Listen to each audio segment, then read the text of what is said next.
plutôt que de vous faire chier pendant 1 heure à essayer de couper un arbre avec une hache qui n'est pas aiguisée, et au final, à la fin de l'heure, vous aurez à peine entamé le tronc, et vous n'aurez même pas coupé votre arbre, en fait, au final, bah, prenez le temps de planifier, de vous organiser. Et les gars, je sais que c'est pas fun, c'est pas cool. On n'a pas envie de le faire parce que c'est chiant, parce qu'il faut faire des tableaux, parce qu'il faut organiser. On n'a pas envie de le faire, c'est chiant. Mais c'est vos résultats, en fait. C'est ce qui garantit votre réussite. Si vous ne faites pas ça, c'est mort, les gars. C'est mort. Croyez-moi, j'ai tout essayé. Ça fait maintenant plus de 4 ans que je suis indépendant, que j'ai arrêté mes études, que j'arrive à vivre sans avoir besoin de trouver un travail ou autre.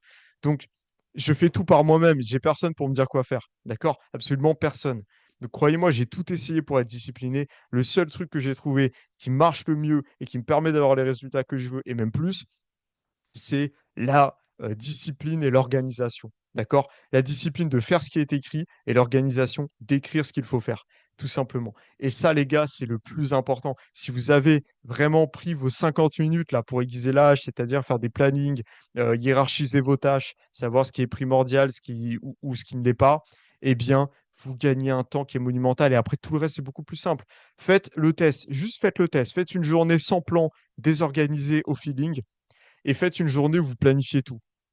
Vraiment, chaque heure, vous savez ce que vous avez à faire. Faites la différence. Faites un bilan des 2 journées. Regardez quelle journée vous a permis de performer au mieux, et dans quelle journée est-ce que vous avez été le mieux mentalement.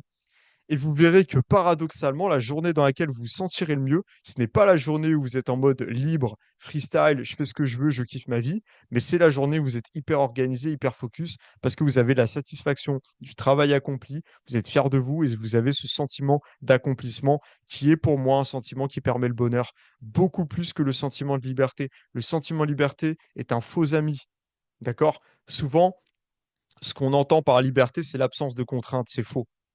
La liberté, ce n'est pas l'absence de contraintes, c'est la possibilité du choix.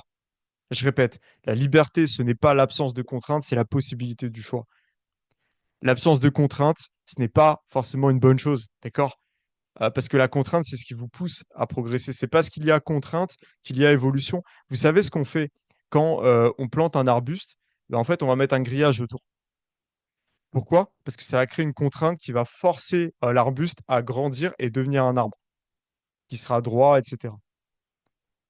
C'est aussi pour ça qu'on dit, on utilise le terme tuteur. Un tuteur, c'est un guide, mais c'est aussi un bâton qu'on va venir planter sur le pied d'une plante pour pouvoir faire en sorte qu'elle pousse bien. C'est une contrainte. Vos parents sont une contrainte, mais ils vous ont permis d'avoir une bonne éducation, de pouvoir grandir, de vous épanouir. Pourtant, c'est une contrainte. La contrainte n'est pas négative. Ce qui compte, c'est de la choisir et de savoir pourquoi on l'accepte dans sa vie. Ça, c'est le plus important. Parce qu'une contrainte, quand on ne sait pas pourquoi elle est là, bah, malheureusement, on va vouloir s'en défaire. Mais il y a des contraintes dont il ne faut pas se défaire. Donc, c'est pour ça qu'il faut aussi avoir la conscience de pouvoir réaliser ce qui est bon ou non pour nous, la conscience de pouvoir identifier le bénéfice et l'intérêt d'une contrainte. Voilà. C'est ça qui est important. C'est savoir pourquoi est-ce qu'on a cette contrainte et pourquoi est-ce qu'il faut en avoir dans sa vie aussi. Ça, les gars, je vous invite vraiment à faire attention à ça. Parce que pour moi, c'est vraiment un conseil qui peut changer toute votre existence, hein. Vous appliquez ça au quotidien, vous changez tout. Vous changez vos vies, vous n'êtes plus les mêmes hommes. Et vous savez pourquoi vous faites les choses. C'est, En fait, le problème, c'est jamais la douleur, c'est jamais la difficulté, c'est toujours le but et l'objectif. Est-ce que vous croyez et c'est un truc qui s'est vu, est-ce que vous croyez qu'une mère de famille qui arrive à déployer 5 fois sa force habituelle pour sauver son enfant qui est coincé sous une voiture en soulevant la voiture, est-ce que vous croyez qu'à un seul moment dans sa tête, elle se dit: «Oh non, ça va être contraignant pour moi de forcer autant pour soulever une voiture»? Elle a même pas réfléchi, elle est même pas au courant de ce qu'elle vient de faire. Pourquoi? Parce que justement, il y a le pourquoi. Parce qu'elle sait pourquoi elle fait ça. Elle ne sait pas, elle se pose pas la question de est-ce que ça va être douloureux ou non, elle sait juste pourquoi il faut le faire. Là, il faut que je soulève la voiture parce qu'il y a mon enfant qui est en dessous. Il faut que je sauve mon enfant.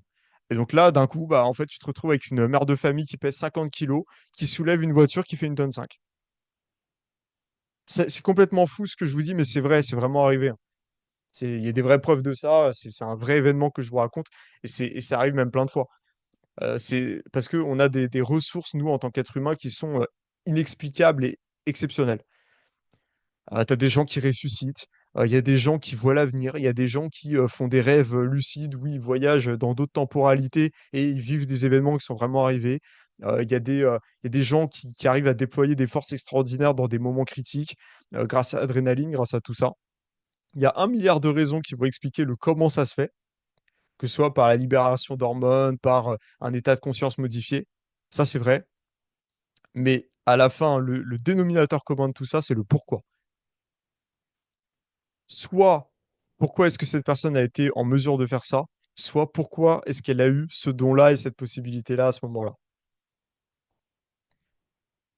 C'est comme ça aussi qu'on arrive à répondre à l'existence de est-ce que Dieu existe, en tout cas au débat.